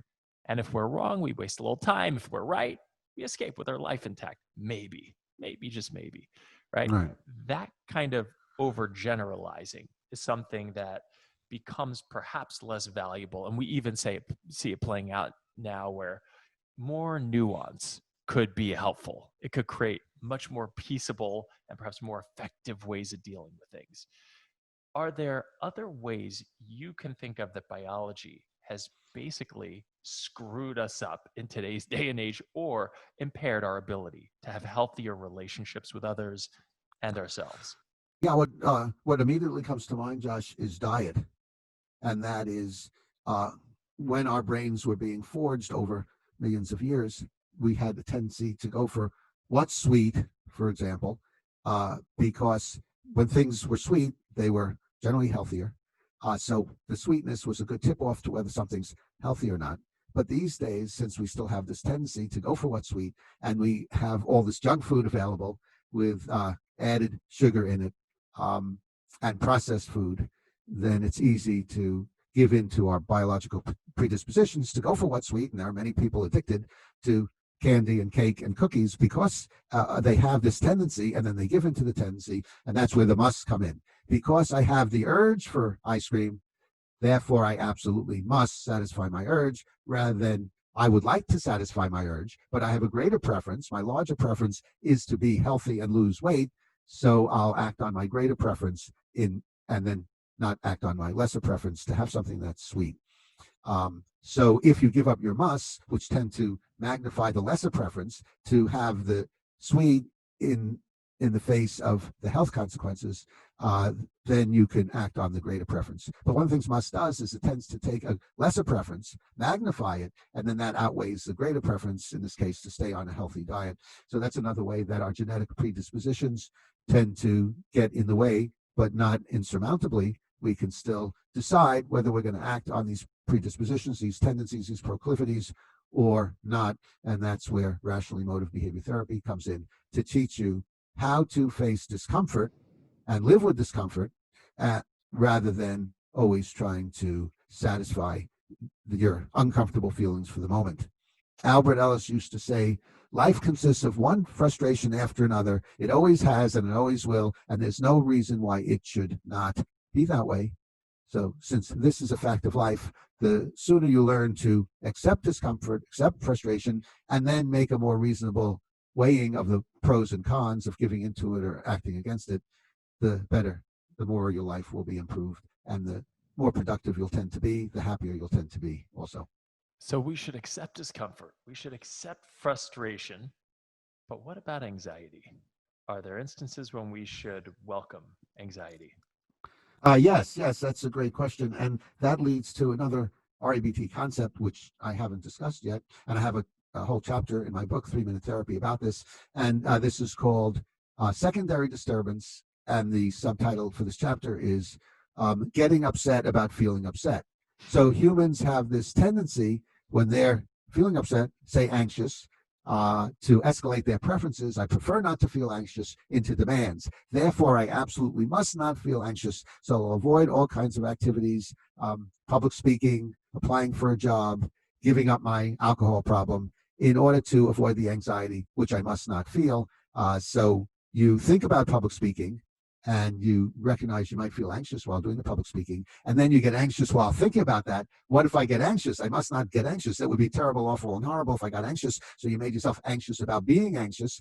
And the solution is, as you said, unconditional anxiety tolerance. Anxiety is a type of frustration, discomfort. So unconditional anxiety tolerance, which is a form of unconditional life acceptance. Anxiety is part of life. So the more you learn unconditional anxiety tolerance, to tolerate anxiety, tolerate depression, tolerate anger and guilt, and not making a federal case out of it, the less likely you are to magnify the original upsetness and do much better. There is a entity which some therapists and people call clinical depression. And normally what's meant by clinical depression is someone has been feeling depressed all their life. They don't know why. Their life is going okay. They don't know why they're depressed, but they're feeling depressed. Often that's a case of secondary depression. If you have a disturbed emotion and it's hard to figure out the must, then that's a red flag saying it may be more abstract. It may be a demand about a demand. The first demand is, I must do better in my life. So you get depressed because you feel you're not. And then I must not be depressed. So you have a demand about a demand. That's secondary depression in this case. So if you're looking for your must, run a test and see a thought experiment and see if there's a secondary disturbance there. And that's why it's difficult to figure out what the must is, because you're looking for a primary disturbance or disturbance about a particular situation where it's disturbance about a particular emotion. I must not have these emotions. And then the solution is unconditional depression tolerance, unconditional anxiety tolerance, unconditional anger tolerance. That doesn't mean you like feeling depressed, obviously. It just means it's not the end of the world and you're not a victim, but you could do something about it. So accept the fact that you're depressed today or anxious today or been depressed all your life or anxious all your life. Accept it, acknowledge it, recognize this is the way you are right now and maybe have been for many years, but you might have some ability to change it if you work hard at uprooting the musts and shoulds that cause this. So getting back to your question, unconditional anxiety tolerance, that is very useful for most humans, because most humans at some times feel anxious, depressed, angry, act addictively, or procrastinate. So remember, the first step is acceptance. Accept the fact this is the way it is. This is the way you are. This is the way humans are. You're not exempt from the human condition. You're not a special person who is never going to feel anxious, for example. So accept the fact you're an imperfect human. You may feel anxious. You can feel anxious. And you can still get some enjoyment out of life. Unconditionally accept yourself with anxiety. Be productive. It's not the end of your world if you're anxious, and that leads to unconditional anxiety tolerance, and then working on the initial anxiety to uproot that. I may be a bit too confident here. It's an occupational hazard as an entrepreneur, but it does seem like when you can really get into the heart of the anxiety, there is absolutely no limit to the extent to which you can turn that around. And maybe that's hyperbolic, but I think I experienced one extraordinary anxiety that I just, it's hard to imagine one that's bigger. Death wasn't, I don't even know if that was on the map for me compared to this. It was public speaking, and I quaked, I tremored. When I had to give a talk, I would have done anything to get out of it. And then what happened? I basically had this idea, this belief that I'm giving a presentation questioned, and the effective new belief was, it's not a presentation, right? It's a conversation. Just talk to one person at a time. Look at one pair of eyes. Don't get frozen by looking at this ocean of eyes everywhere around you, because as soon as I do that, it's like information overload. And my body just goes into overdrive and I just fall apart. So I just look at one person, share an idea, not like a Charles Manson bore a hole in the head kind of stare. And it shifted. It just shifted so much, thinking of it as a conversation, because I love talking to one person. I don't like talking to 10 people. And I found talking to 100 was like that, as long as I just met one person. So I think there's such incredible power to unlock in turning around that belief. One of the really charged topics or themes, elements, dimensions of life is money, of course. And there's anxiety, even though people don't speak so openly about it. It feels kind of like religion. I see this play out with entrepreneurs and CEOs all the time. It could be money they don't yet have. I don't have enough. It could be money they do have and they're afraid of losing it. If we can look at that A, B, C, D, E, F, and talk about some ways. Let's say, for example, someone tells themselves they don't have enough money, right? What's something you encourage them to consider if that's the B, the belief, to dispute or to consider an effective new thought as an alternative to, I should have more money. I must have more money. Yes, often the musts are drawn out more is I must have more money, otherwise I can't be happy, or I must have more money to prove myself. And those are false. I must have more money to prove myself. Well, you don't have to prove yourself in the first place. You don't have to prove you're a good person. And that normally leads to more anxiety. As I said, if you think you proved you're a good person by making another $10,000, then that's feeling good about yourself normally isn't going to last that much, because it's people's tendencies to say, well, now I have to make another $10,000 to prove I'm a good person. So we all have a tendency, or most of us, to focus on the negative rather than on the positive. So, and for the reasons you gave earlier, Josh, in terms of our genetic predispositions and false positives versus false negatives with the saber-toothed tiger. So we all have a tendency to focus on the negative. So for a few weeks or a few months, I feel good about myself because I'm making $10,000 more, but then I notice someone else is making more than that, or I theoretically could make more than that. So $10,000 raise isn't enough to be happy. So I must make more money to be happy. Doesn't work. And also I must make more money to prove myself or accept myself. And again, that's false. You can accept yourself simply by a change in thinking. It's a lot simpler in some ways than making more money.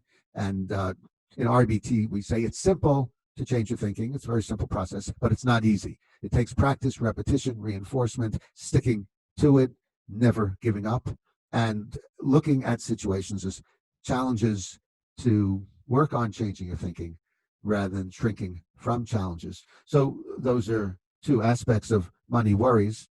And there's been much research done on happiness and money. And it turns out that once you live on a basic subsistence level, you're able to pay the rent, get food, and take care of yourself in basic ways, then making more money does not significantly increase your happiness. It might temporarily, but not in the long run.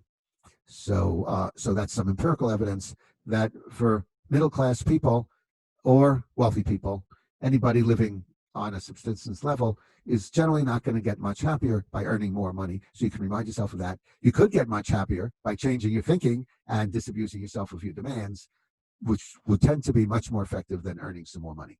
It would be wonderful to have a 1 hour or 2 hour tape of you just sharing these beliefs that are so common within certain groups and debunking them. It's fascinating to hear how you, at the essence of them, just kind of detonate them. Talk about sleep. A lot of CEOs have chronic sleep issues.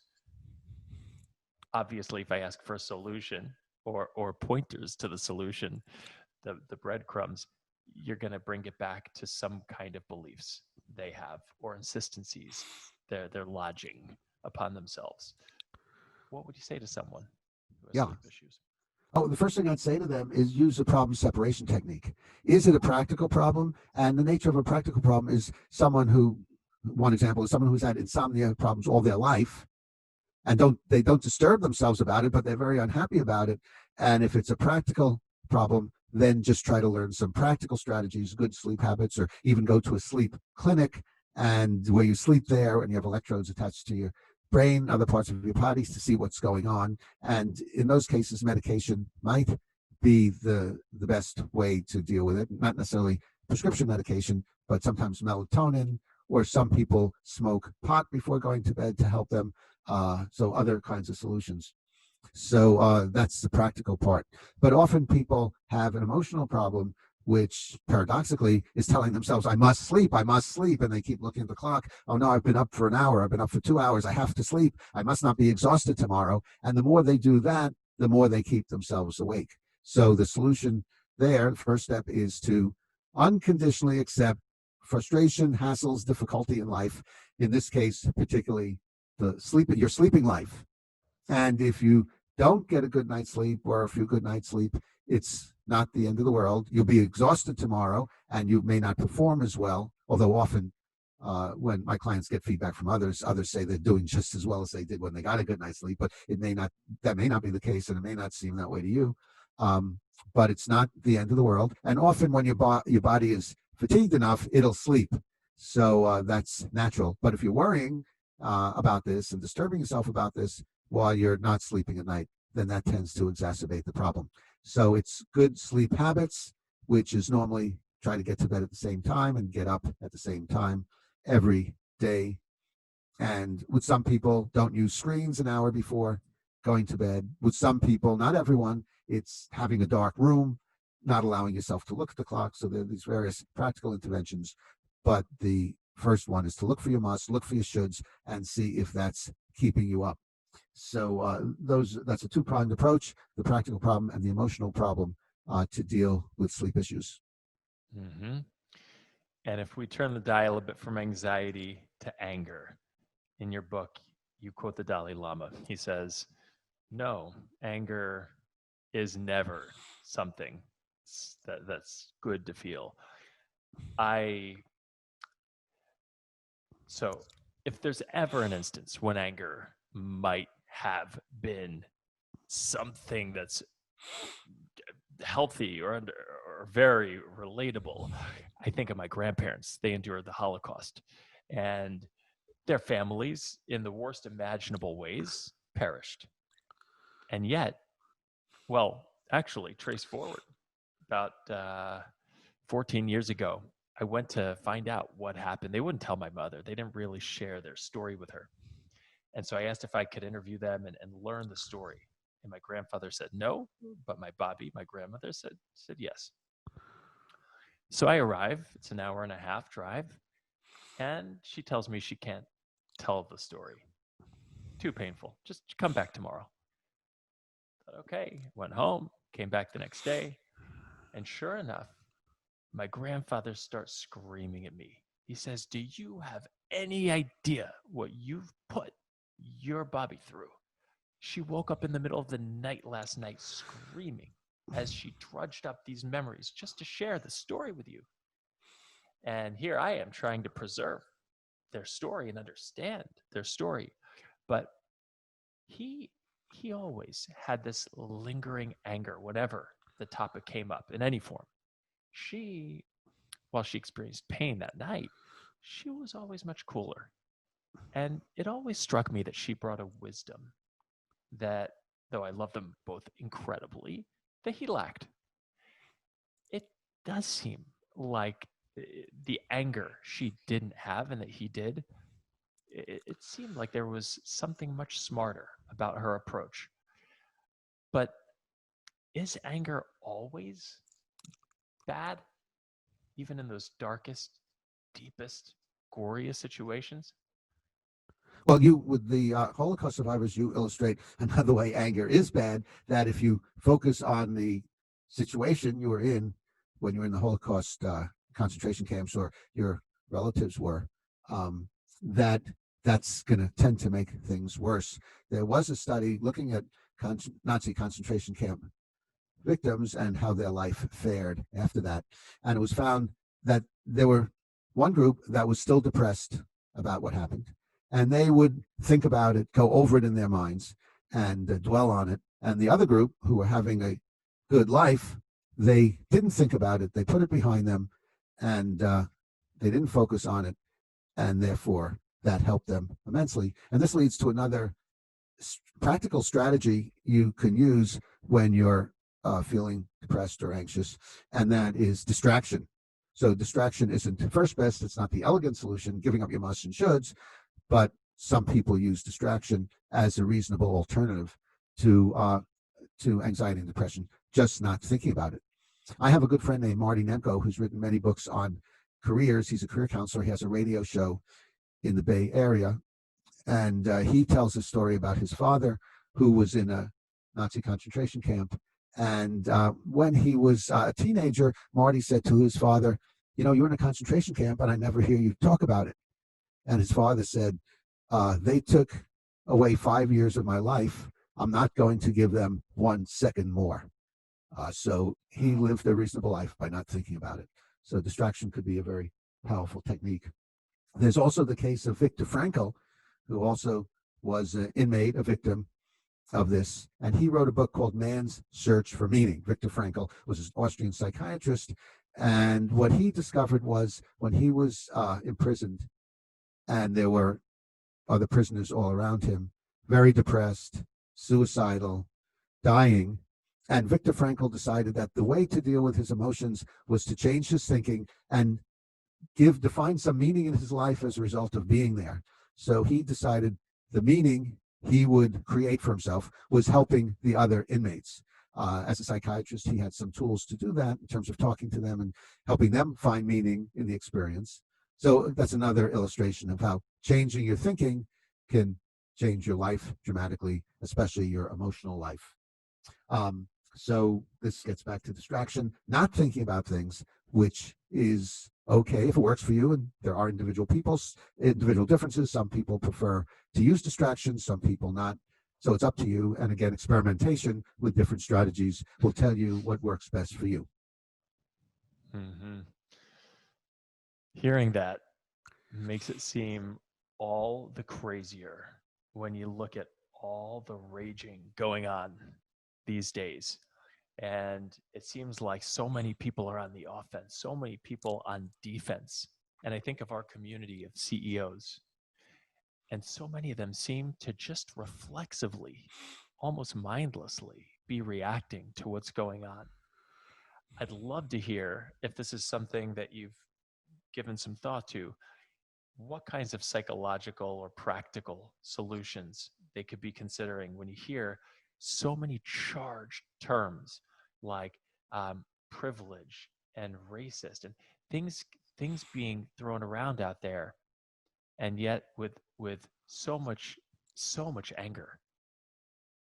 Yeah, well, the problem separation technique, when my clients say, I have this problem, I know what to do, I usually say, start by applying the problem separation technique.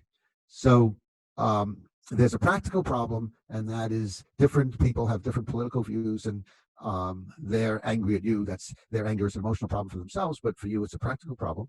So, and then if you're angry, hurt, in a rage, you have an emotional problem. So that's the emotional problem. Look for your musts, look for your shoulds, and question, challenge, and contradict them over and over again, because your anger isn't helping you, it's not helping them, and it's not helping reach any kind of practical solution. So work on that. And then in terms of a practical solution, there are various things you can do. One is you could try to have a conversation with someone who doesn't agree with you and try to understand their thinking and find someone who wants to understand your thinking. And that could feel very good as having a civil discussion with someone with a different opinion rather than being angry or hurt. So that would be one practical solution. Another practical solution could be, if you see ills in the world, which aren't hard to see, you could work with a movement to try to change that. So Albert Ellis used to say, if you love peace, work for peace. If you love war, work for war. Yeah, it was meant to be humorous. But the idea is find a passion. And if the political scene is something you're passionate about, then don't make yourself angry, anxious, or depressed, or get addicted in order to avoid it, but rather work on your emotional problems and on the practical problem, see what you can do about it. Now, often in working on a practical problem, like a big one, like you think half of the world sees it all wrong, you may feel that you're not getting anywhere. You're just a drop in the bucket, a needle in a haystack, and nothing much is happening. But often the enjoyment and the pleasure of working toward your goals is the byproduct of enjoying it, feeling fulfilled, even though you don't achieve your goal, and you can enjoy the process rather than thinking, I must change the world in order to be happy. You can work on the process, enjoy the process. You're working towards something that is important to you. You're involved in it. You're doing what you can, even though it's very, very small. So you can enjoy the process and learn from your attempts to change things, learn from your mistakes, and try to do better in the future. So there's much to enjoy in the process, even if you don't get the kind of product you would like. Such a powerful concept to grasp onto. Help us, if you would, get into the mind of some of those who are really angry right now, if you can. And if we imagine those who move beyond preferences, I prefer that there be a certain way police interact or a certain level of civility, etc. And suddenly it's we see looting, right? We see rioting. That presumably is the kind of dogmatic activity that would reflect some kind of dogmatic self-talk, where the people who are doing that are telling themselves, it's gotta be, it must be some way, or else, I'm just gonna take this stuff, I'm gonna break the windows. Can you help us try and get inside the mind of the people who are experiencing that? Yes. Normally it's something along the lines of, we have different views, and I'm 101% right in my view, and you're 100% wrong. And again, you deserve to roast in hell, be punished, and I've decided to take that into my hands and punish you. And that leads to anger, resentment, hostility, and violence. So the solution, if you think it's a problem, some people have self-righteous anger. I'm right to be angry because I'm right and you're wrong. Therefore, there's no reason to get over my anger. But one reason is that you have an unrealistic, unreasonable, irrational idea there that people have to see it your way. And if you have a preference, I prefer people see it my way, what could I do that's constructive to get them more toward my side? Then usually you'll have better success than anger and violence. Anger and violence tends to alienate people. They tend to get more convinced because of their anger. You shouldn't behave that way. You're a rotten person, or you shouldn't think that way. You're an idiot. So you tend to alienate them and draw the line in the sand even more deeply and more untractably or intractably. And it often doesn't really help. Now, if you think anger helps, and often a good example is a classroom situation. If you ask the third graders in your class nicely not to beat each other up, they may not listen. But if you pretend you're angry and stamp on the floor and pound on the desk and say, you better stop hitting each other or else, and you act angrily, then sometimes that can motivate people. But you can act angrily without eating yourself up inside and without making yourself an emotional basket case and hating your work as a teacher by acting angry. So that's always an option if you have evidence that it works, but often it doesn't. And as I said, alienates others and you get worse results. Mm-hmm. I have a feeling those two settings are somewhat connected. The rage and kind of dogmatic self-talk people have out there, and how they've been treated in classrooms. So it seems like there's more and more you can't say inside of a classroom. Universities are becoming these harbors of safety, and speech is more and more restrictive. To what extent do you think that the restrictions, the limitations people put on our speech with others impinge on our speech with ourselves? How do the taboos and things we're not supposed to or allowed to talk about limit our ability to work through issues internally with ourselves? Well, unfortunately, people often take the rulings of authority as a law of the universe. And if someone in authority says you should or should not do something, then people often agree with that and then use that against themselves. There were some dramatic experiments done in the last century that illustrated this. There was one done by a psychologist called Philip Zimbardo, and his experiment was done, called the Lucifer Project. And what he did was he took college students, volunteers, and put them into two groups. One was inmates, and the other was prison guards.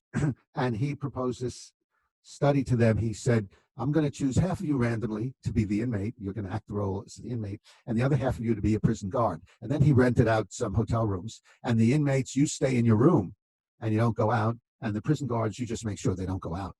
So what they found was that the prison guards, in their role, in their power, started to get more and more vicious toward the so-called inmates, to such a degree that Zimbardo canceled the experiment at some point because it was getting so abusive.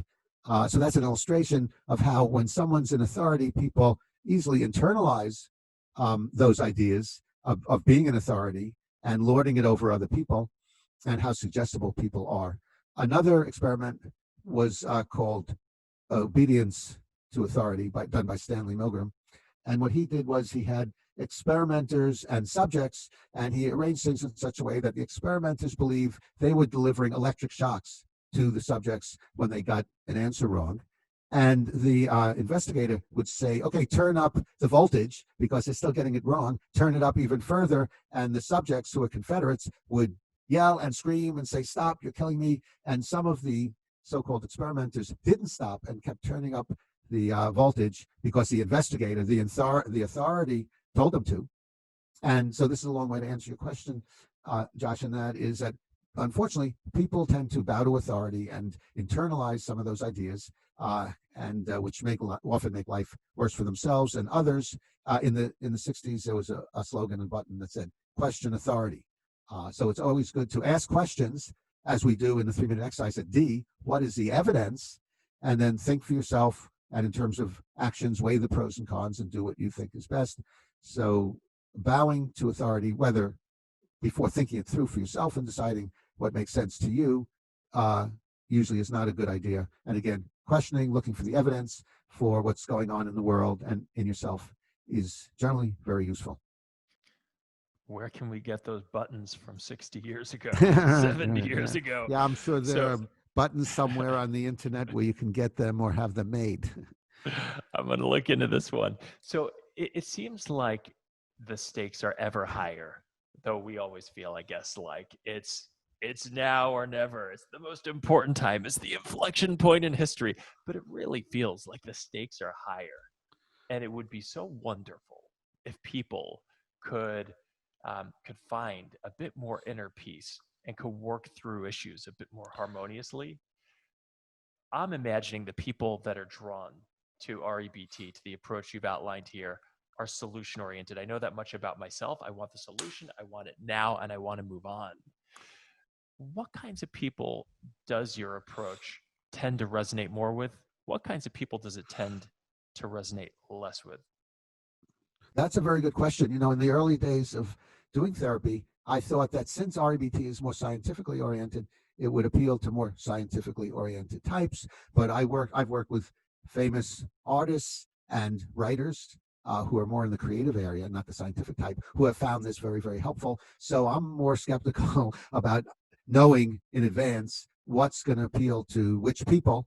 And I think the best way to find out is just, for example, if you have friends that you'd like to help with REBT, then present it to them and see which ones latch on and which ones dismiss it. And I think that's the best diagnosis for determining that. So I don't have a great answer in terms of who this is likely to help and who's is likely to not be interested. So mainly asking. Now you said it seems that the stakes are always higher, and I've heard that in various forms. There are more people anxious these days, more people depressed these days, etc. But I would imagine that the stakes were much higher 500,000 years ago, when you never knew whether a stranger that you came across was going to murder you, and maybe it's better to murder them first before they get to you. So I don't have any personal experience with that. I'm not that old, but that seems logical to me that many, many years ago, the stakes were much higher in terms of lives being more vulnerable and maybe even emotions being more vulnerable. than they are now. So perhaps the stakes were higher, perhaps not. And probably if you got a bunch of historians, you get different opinions. But that's always an interesting question to me. Mm-hmm. I'm guessing that one of the elements that draws people to this is a readiness to confront themselves, and maybe that's therapy or help more generally. That's true of any form of help, but your approach has it's enticed me. It's effectively forced me when I'm dealing with any problem to get real with myself. Right? I look at the beliefs, and I have to figure out what the practical solution is, what the psychological solution is. When I was starting this business, my wife said we had a 4-year-old and a newborn, and she said, you're not going to have much of a relationship with the kids at this rate. I mean, they're barely going to know you as their father. You're working way too much. And I heard that and thought, my God, I mean, that's insane. I could never tolerate that. But gosh, do I really want to get into this now? I mean, can I just put this off for a bit? The business needs me. If I look at this, gosh, and she's right, maybe I'm just going to have to minimize the amount of time I put in the business, and then it could take a nosedive. And I can see how it's tempting to avoid looking at these hard situations where there's something big at stake for people. What guidance do you have on people who are inclined to avoid confronting their situations? Well, the first guidance I have is to ask yourself, are you avoiding difficult challenges in your life, uncomfortable challenges, and would you be better off facing it in the long term, even though it might be very, very uncomfortable in the short term? So that would be the first step. And then if you decide you're better off facing these challenges, then use REBT, look for your musts, look for your shoulds. It must be easy. It must be comfortable. It must happen quickly, or I must do it perfectly in facing these challenges, or I must have immediate success. So people are very good at making up an infinite number of musts and shoulds about this situation, which tends to lead them to avoid facing challenges. You said something about readiness to confront themselves, and I think that there's a lot of misunderstanding about readiness, which a lot of therapists have. So some therapists will use various preliminary approaches to helping people because they're not ready. And one of the things that's popular these days is called motivational interviewing, where they claim there are 4 steps to change. And the first one has to do with readiness, I believe, and diagnosing whether the person's ready. But I don't think that's that useful. First of all, you could ask someone if they're ready. That'll give you a good idea. And then if someone does make changes, and you could say, well, that proves they're ready. And if someone doesn't make changes, that proves they weren't ready, but it's kind of circular, and it doesn't really give you a way to diagnose things in the first place, other than just asking them and then presenting them with an approach and seeing if they want to try it, experiment with it, do some trial and error testing.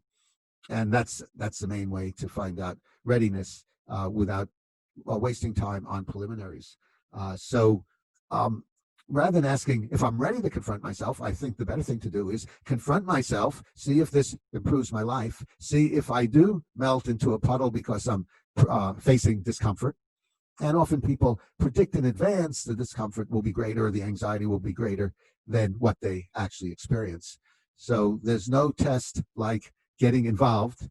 The proof of the pudding is in the eating. So the proof of the benefits are in doing it, trying it, and see if it benefits you, see if it's as bad as you think. So often behavior, working on behavior, pushing yourself, forcing yourself to face discomfort is very important.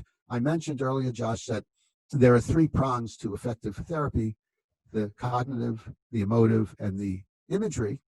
And the cognitive is very important. That's what I usually start with my clients. But then there's the behavior. You could spend years and years trying to convince yourself it's not in the end of the world if you risk something and fail. But it's a big help to risking failure and doing it in action and seeing the reality rather than just thinking about it and questioning it. and seeing what happens in the reality. So pushing yourself, facing discomfort is very, very important. And then the third pronged imagery is using imagery to help yourself, which is a combination of thinking and behavior or simulated behavior. And that is, you picture yourself doing public speaking. You picture yourself feeling anxious in front of the audience.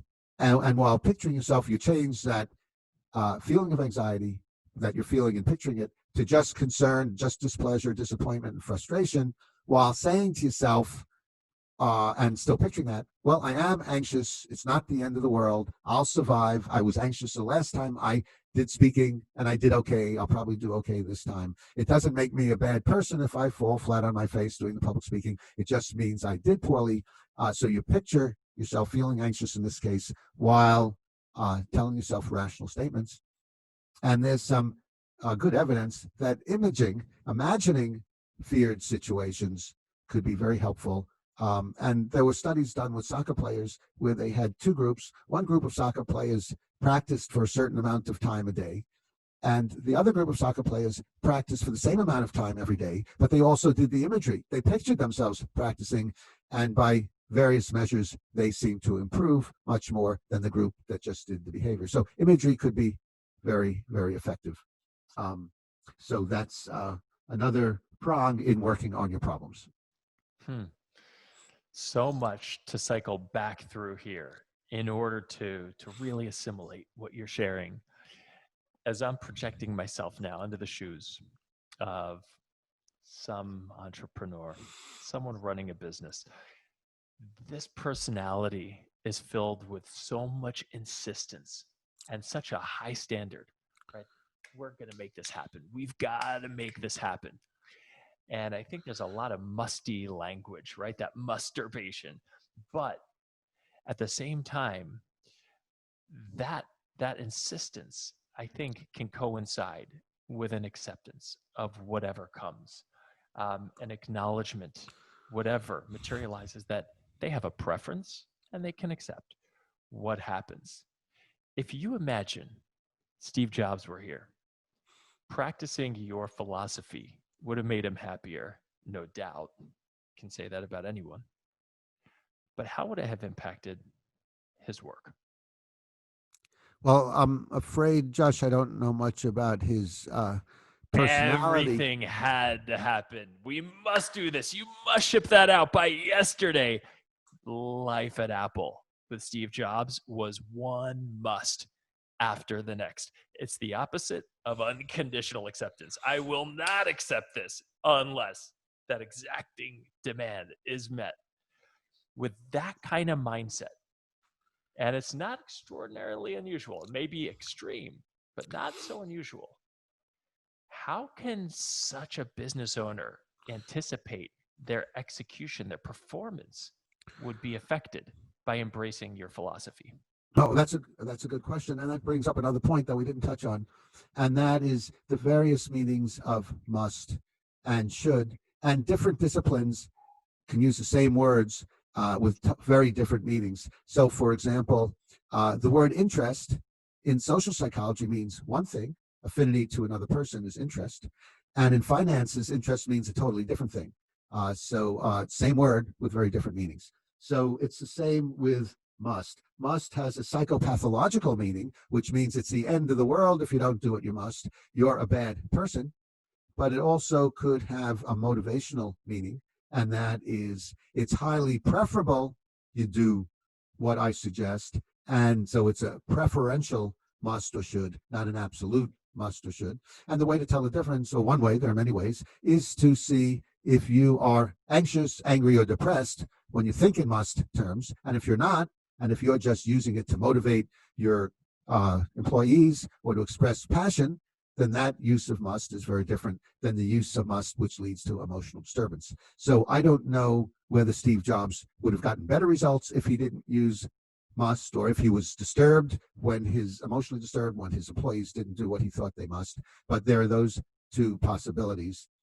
And he might have just been using must to express his passion and his intent on achieving what he wanted to achieve. So it could have been that meaning. So unless he was a client of mine, I wouldn't know. And if he was a client of mine, I wouldn't be able to say, because everything that a client tells me is confidential. So there are those two main how about possibilities. entrepreneurs or CEOs you've had a chance to work with? Are there common challenges that have cropped up? Well, often psychological problems that have cropped up that we haven't covered yet. Yes, often it is a must. And keep in mind that they wouldn't have a session with me or ask me to speak to their employees as a group if there weren't psychological problems involved. So usually what they talk to me about is anxiety about not accomplishing what they would like to accomplish, resentment toward recalcitrant employees, or procrastination in terms of working toward their goals. In the old days, employees who smoked was a big problem, but that's not that much of a problem these days. But there is a problem with employees who have drinking problems or other addiction problems, or marital problems, which interferes with their work because they carry it over. So it's these kinds of human problems that I work with employers with, which are just applied to work. So often it's not that much different. One possible different thing is often employers put a lot of stress and pressure on themselves to get things accomplished. And when you're working with people who are influenceable, you can influence them, but you can't control them, it gets somewhat worse. The stress gets somewhat worse. So REBT would be particularly helpful for them in those cases. So to answer your question, I would say stress, and then addiction, particularly alcoholism, to escape the stress is often a problem. And it comes to mind, I'm working with someone right now who is a very high achiever and has been very successful at work, has a couple of businesses, owns some real estate, and he came to me for an alcohol problem too. And he mentioned two things. Drinking was the first thing, and then stress. A lot of stress at work was the second thing, and he was drinking as a medication. He was medicating himself to escape the stress. So I'm teaching him REBT. Mm-hmm. We've covered such an immense amount of ground, and looking at Freud and how he was a fraud, it starts to call into question some of the basic explanations I've heard over time about why we do, let's just say, screwed up stuff, counterproductive, emotional stuff. There was a book on my shelf when I was a kid. It was from my father. I did not go out and buy it. It was called The Myth of Mental Illness by a guy named Zuz. And it said something like gods and witches and all these things that are theories, that were theories in their time, they were looked at as very obvious causes of certain behaviors. So like thunder would erupt and people assumed the gods were angry at different points in history, or the Salem witch trials, there would be these outbursts, and they just assumed it was clearly, obviously caused by the fact that these girls were witches. Mental illness, he said, is very similar. It doesn't actually really exist as this thing. It's a theory, but we treat it like the obvious cause of these manifestations we see out there. Is mental illness a myth? Well, it depends on how you use the term, and there are two ways of using the term. I think Thomas Saz used it to mean some brain issue, some physical illness, and he's saying it's a myth that if you have emotional problems, it's not an illness. And his reinterpretation of that was it's a problem in understanding the rules and figuring out the rules in society. So if you, for example, get fired because you're not getting things done by a deadline, the rule is get things done by the deadline and then learn ways to deal with that. So more of a practical problem-solving strategy. But so he used that in a literal sense, some illness that you could detect in the body and you can see in the brain. But the other way of using mental illness is just as another way of expressing emotional problems. Because of the confusion between the two, I prefer not to talk about mental illness or healthy emotions, unhealthy emotions, because I'd like to emphasize that REBT is not a medical model with illness or non-illness, but rather it's more of an educational model, teaching people to learn different ways to look at things. So it's a problem of thinking, of cognition, not an illness. So I wouldn't use the term illness, but there are these two ways of using it generally. I prefer to avoid the confusion and just talking about emotional disturbance rather than mental illness. There is some truth in what Saz is saying, literally, in that there's more and more evidence for certain genetic factors to be associated with certain emotional problems, such as schizophrenia, for example, or even alcohol addiction. They tend to run in families. So an easy conclusion from that is that you inherit the genes of your addicted mother and father, so you have more of a genetic tendency to drink. It's not, that doesn't mean it's determined you have to drink. You can change your thinking. Addiction is a choice. You make a choice whether you're going to drink or not, but you could have a genetic predisposition toward that, and in that sense you could say it's an illness. But I don't think it really helps, or it's therapeutic to identify it as an illness rather as a unreasonable, unrealistic, irrational way of thinking. That tells you what to do about it. But if it's an illness, I guess the only solution is drugs, which, as we discussed, is not the only solution and probably not even the best solution. So we've covered even more ground now than we had when I made that point just a few minutes ago. Is there a mantra, something simple, anyone who's listened to the ground we've covered can take away from our talk in order to hold on to this all? We have A, B, C, D, E, F. That's simple enough. But I'm thinking, like, it's a small world after all. Something that just lodges itself in our brain and we're going to tumble it around. We can't get rid of it. Something that'll help us really stay connected with this REBT philosophy.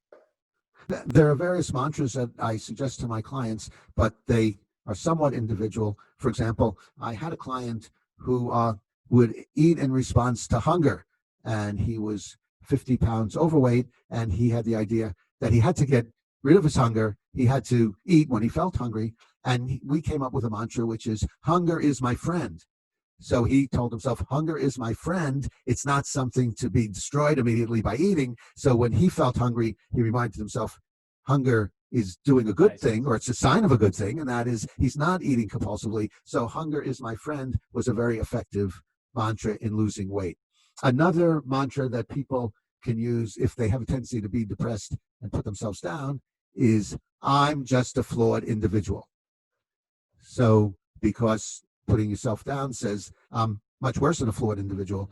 I'm an awful human being. I'm a failure. So just, I'm a flawed individual, which applies to us all, is often a useful mantra. Another one is, try to feel bad. If you find that your procrastination or much of your life is determined by your idea that I have to feel good right now, so you drink or engage in other addictions or procrastinate because you're avoiding discomfort, you could say, try to feel bad. I had a client who was addicted to heroin, and the main reason he was using heroin was to avoid discomfort in life, frustration and discomfort, disappointment, displeasure.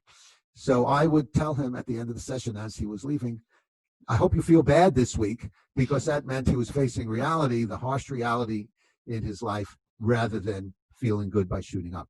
So that's another one. By the way, one way you can come up with a mantra is when you write out the 3-minute exercises, look at your E section where you write many reasons why the must or should is false, irrational, and unreasonable, and take one of those sentences in the E section that particularly speaks to you and use that as a mantra.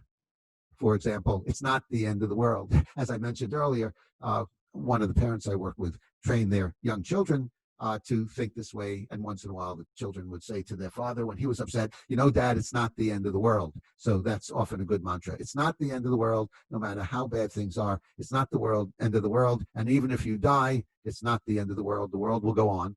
So nothing's really the end of the world, maybe in 6 billion years, but not right now. That's another one. Well, that is awesome. I am going to definitely have to debrief my wife on this before I tell her to have a hard, awful week. Yeah, exactly. Exactly. Right. This right. is an almost limitless amount of enlightenment, stuff we'll be able to use for the rest of our lives and share with others.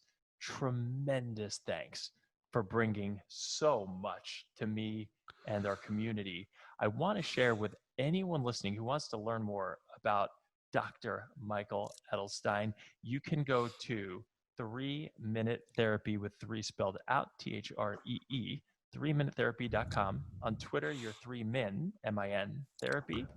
And you're also on YouTube with a channel just under your name, Michael Edelstein.